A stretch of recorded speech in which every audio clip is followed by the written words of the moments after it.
Okay, everybody, how y'all doing today? I decided before I go to the flea market to come out and give y'all a little talk about fibroids. So give me 1 second. Let me come over here and get my notes, and I'll be right back over here for you. So in 2007 or 2003, I think it is, I wrote my website. And on my website, if you go to gatti.com, you will see that I am writing about fibroids, and I'm trying to warn young women about fibroids. But this particular segment here is not going to be for the people who have fibroids. It's going to be for the people who don't have fibroids. So I'm talking about 12, 13, 14, 15, 16-year-old children who needs to be warned about fibroids at a young age. A lot of our women go in silence with this because they think they're supposed to have heavy menstruation. A lot of kids are getting heavy set, so they're having heavy menstruations already because of the inflammation that's on their body. So when you get inflammation, your body stops absorbing proper nutrients that you need for your cells to develop and for the woman's uterus to actually heal. So there are different parts of the uterus that I want to talk about. I mean, you have the fibroids.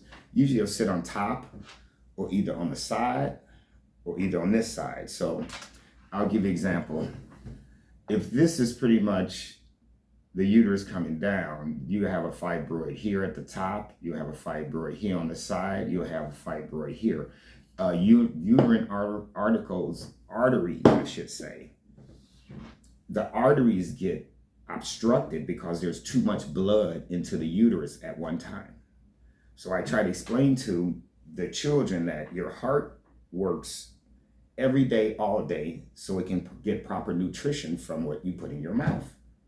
So if you put in your mouth unnutrient food, your heart gets no nutrition. So a lot of people end up missing, especially the most important thing is vitamin D.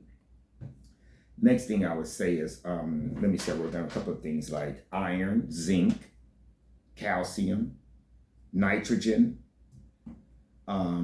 magnesium, potassium, sulfate, nitrates. All of these nutrients need to be absorbed daily into our body so our cells can actually live. And if the cells aren't living, they get inflamed. So basically what I'm trying to tell the young generation is you're going to have to start out your diet or your lifestyle at a young age with a good diet that's meant for your body. So if you're not eating right, fibroids are so common in the women with them being a part of the, like, doctors practice every day. See, I'm not a doctor, but the doctors are practicing on women every day doing hysterectomies and partials. These fibroids begin as tumors. And a tumor is a clot, meaning that it's got inflamed. And once you become inflamed, you have poor circulation. I want you guys to go to gatti.com and on my more area, click on fibroids. I'm telling you, I wrote this segment 23 years ago. So fibroids usually appear on the top of the uterus, known as the fundus. But they can also occur anywhere. They can grow as big as a grapefruit, as big as a watermelon. They can make people live uncomfortable. tried to stop a lady the other day and tried to help her, but she's like, didn't stop because she knew she had fibroids. She knew she was bloated, and then doctor told her the only thing she had to do is wait it out till she get on menopause. So I'm trying to tell this young generation, don't develop the fibroids because of what society is telling you to eat. Eat what your body needs to feed the nutrition and learn about the different nutrients that you need to have in your body daily, so that way you can keep your body balanced. Men too, we get hiatal hernias. So these hernias and these fibroids and these tumors can be avoided by what you put in your mouth. Artificial foods aren't meant to be digested. Sugars, fructose corn syrup, glucose are not meant to be digested.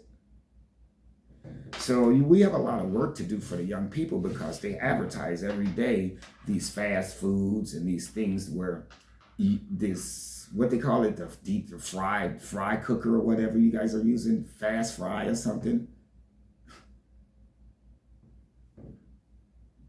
Plastic and microwaves.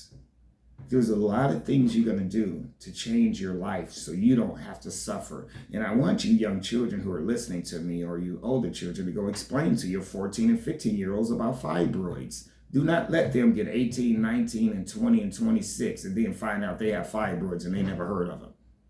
It's ridiculous, especially if you're suffering from them. So this should be a group discussion with our family.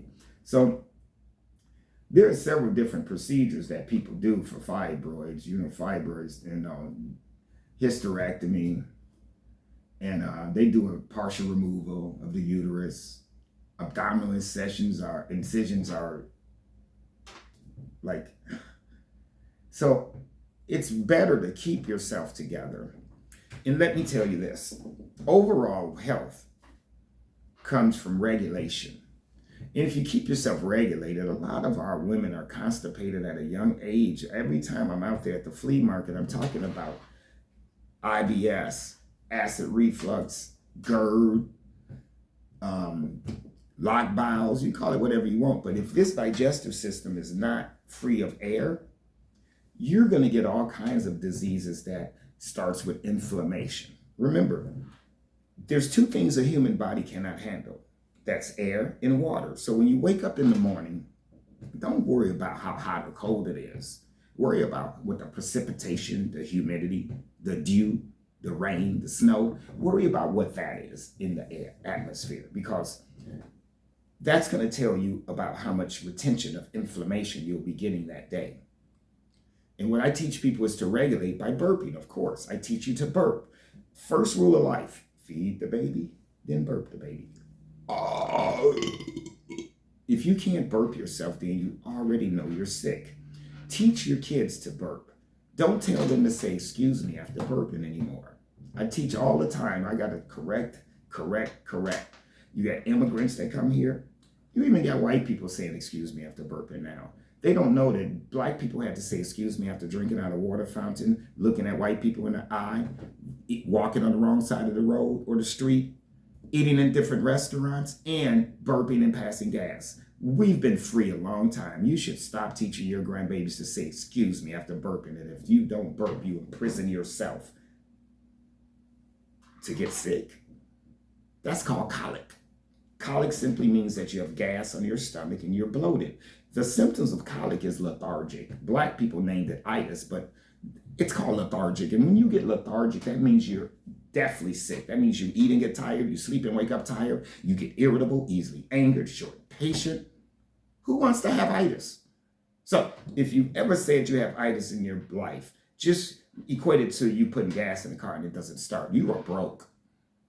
So with that, digestive health is the main cause of all illness because of what you put in and what you don't get rid of.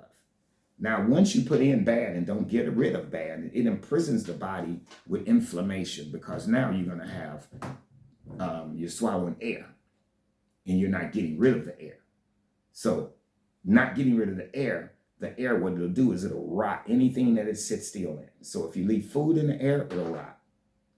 You leave a car in the air, it'll rot. If you leave air in any closed system on earth, it will rot or either stop movement. I guarantee you, even in a brake line, you put air in the brake line, you gotta have a professional mechanic bleed your brakes. You put air in your digestive system, you have to have somebody like me come along with GAT and go, start to get you to burp, to bleed your system. And if you never get anybody to bleed your system, you will stay unregulated, or you will stay stopped up, or you will stay imprisoned within that system. Remember, air on earth does not go in a closed system. If you ever have a problem with anything in your life, say, I bet there's air in the line. You bleed the line, you will get circulation. So anyway, I'm gonna get out of here. I'm gonna head to the flea market. Every Saturday, every Sunday, I'm out there at booth 609, preaching, teaching people wisdom, teaching them about common sense, and teaching them what to put in your mouth.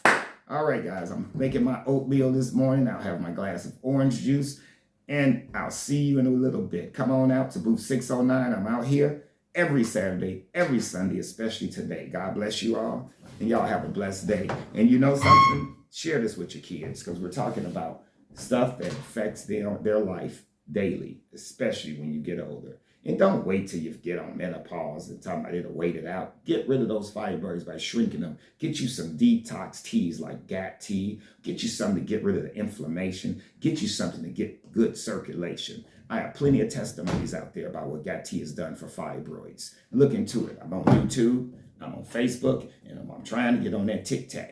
So you guys share about my stuff and just let people know. I'm not a doctor, but I'm well informed. 63 years old, and I'm your new papa. All right, peace, love, and happiness.